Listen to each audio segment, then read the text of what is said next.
For In the News TV Daily, 6ix9ine has been sentenced and he has to do 24 months in the feds. So basically, he will be home towards the end of 2020.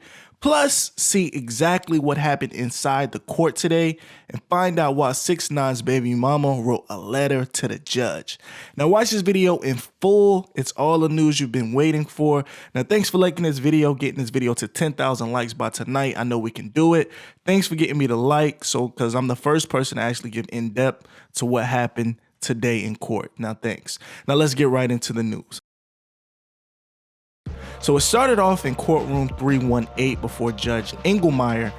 His lawyers Don Flora and Lance Lazario are ready for the action, and it starts with the sentencing process for 6ix9ine. To start things off, the judge names the charges for 6ix9ine.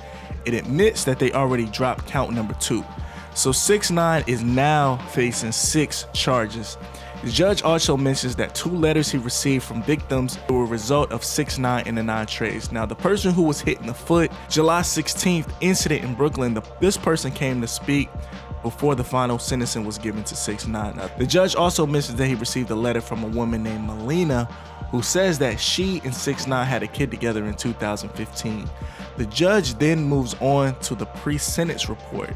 The judge confirmed that even though they dropped 1 charge, 6ix9ine is still facing 459 to 492 months in the feds. The judge then confirms the agreement with 6ix9ine in the reduced sentence agreement under the 5K1. Now, the 5K1 basically means a cooperation letter, which says that someone assisted the feds in various ways against people and pretty much getting them locked up. Judge Engelmeyer wants to know if they really believe that 6ix9ine distanced himself from the gang. This is when they confirmed that The Wire, where Jim Jones and Mel Matrix were talking on the phone, that they admitted that they wanted to super violate 6ix9ine, as well as 6ix9ine publicly distancing himself from the 9 Trey during the Breakfast Club interview. They admit that ever since then, they were interrupting calls. They confirmed back last year when the feds locked up the whole crew. Half the people got locked up Monday and half the people got locked up Sunday night. They confirmed that 6ix9ine and his counsel met and gave information on the 9 Treys that Monday when he was locked up. They also confirmed that Shotty, other members knew that 6ix9ine was speaking as soon as he got locked up. Now, during the first meeting with the feds, 6ix9ine admits to having part in certain activities. They admit that 6ix9ine then walked the feds through text messages and told them certain words and what they meant in the messages. They then start to discuss 6ix9ine's safety. They explained as soon as 6ix9ine told on Mel Matrix while in the feds that 6ix9ine eventually had to leave his family alone and not contact them anymore. 6ix9ine was then moved to a special facility. Even inside that facility where he was placed inside an additional pod which had additional safety. Now, the feds labeled 6ix9ine as a high-profile government cooperator. Then the person who was hit during the incident, which the feds pretty much called her LL. Keep her anonymous. LL says this. She says she was upset. I was an innocent bystander and was hit in the foot. It could have been my head. LL then goes on to say that she wakes up every day and she sees the results. She says that she was out of work and the actions took a lot out of her. She says she still has to go to the doctors, and for him to sit up here, I really want him to apologize. My mother could have lost a daughter. LL then goes on to say at the end of the day, 6ix9ine was the mastermind. I just want an apology. Now, it took me forever to come up here. The judge Engelmeyer admits that he sees how hard this incident has hit LL. This was 6ix9ine lawyer speaks out for Mr. Hernandez. He sits here before you today given a second chance. The only thing that comes from being in a gang is being locked up. This will be his message. If given a second chance, he has tried to do the right thing.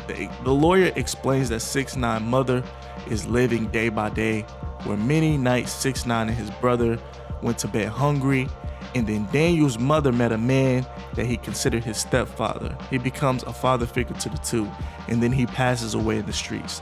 The lawyer gives insight saying that 6ix9ine feels bad because he didn't want to go to the store with his stepfather at that time, and this was the same time that he actually passed away. Lazario, 6ix9ine's lawyer, then says that 6ix9ine becomes an employee for a local deli while his mom is cleaning houses in the morning. 6ix9ine goes to church every Sunday and sung on the choir around this time. This is when he decided to make music videos in his backyard. Now we fast forward to 2017.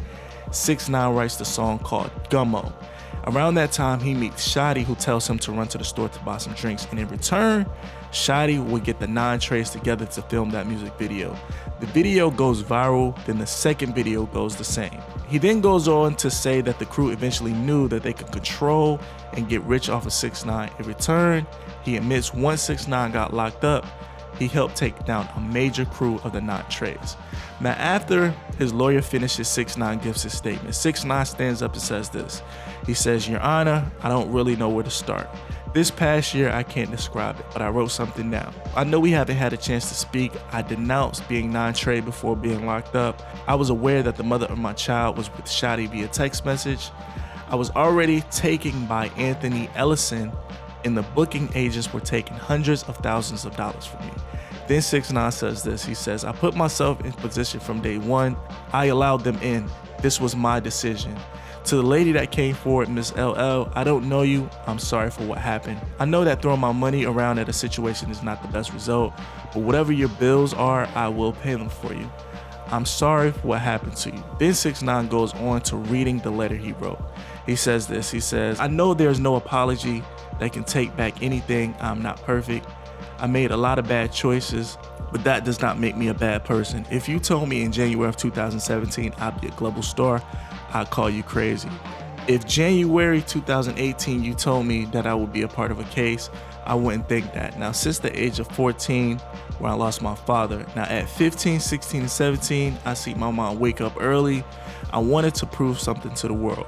I wanted the world to see me as an example that you can control where you want to go. I used my platform to push the message. If I did it, why can't you? I gave people hope."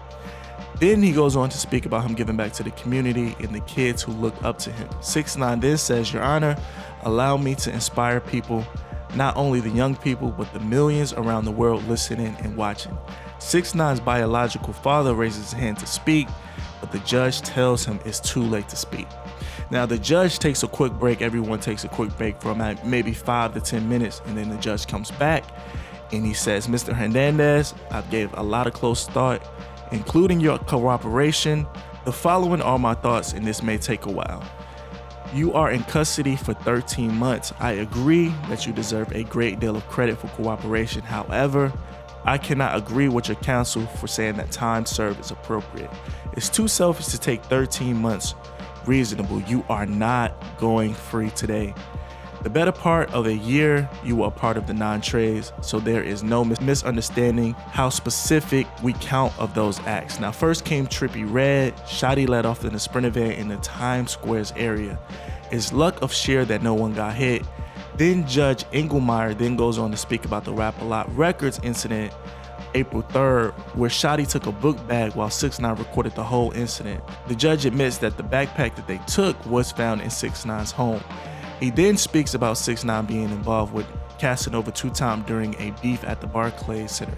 Then he goes on to mention Chief Keef, where TMZ played a video where 6ix9ine offered $20,000 to hit Chief Keef outside at W Hotel. The judge explains that 6ix9ine brought a different element to the group because 9 Treys never had issues with musicians or management groups. The judge says that 6ix9ine used the 9 Treys as a reason to get even with the people he had problems with. The judge says that these issues would have never happened if it wasn't for you. Shotti said he carried protection around to protect you from the beefs that you started.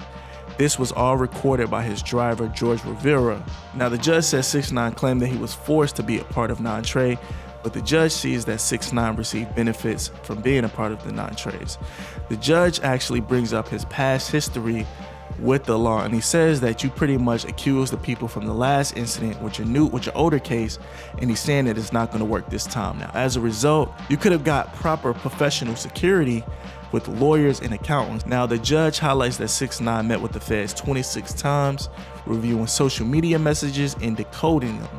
The judge tells Mr. Hernandez to rise for sentencing, so he's about to tell 6ix9ine what happens.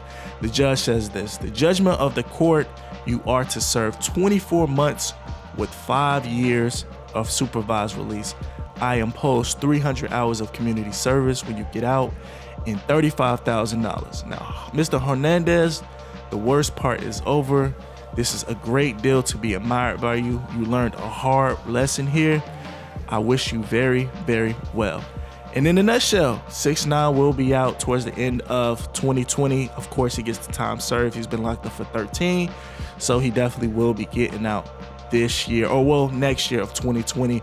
Now let's talk about this in the comments. I know a lot of people have a lot to say, man. Everybody's been talking about it.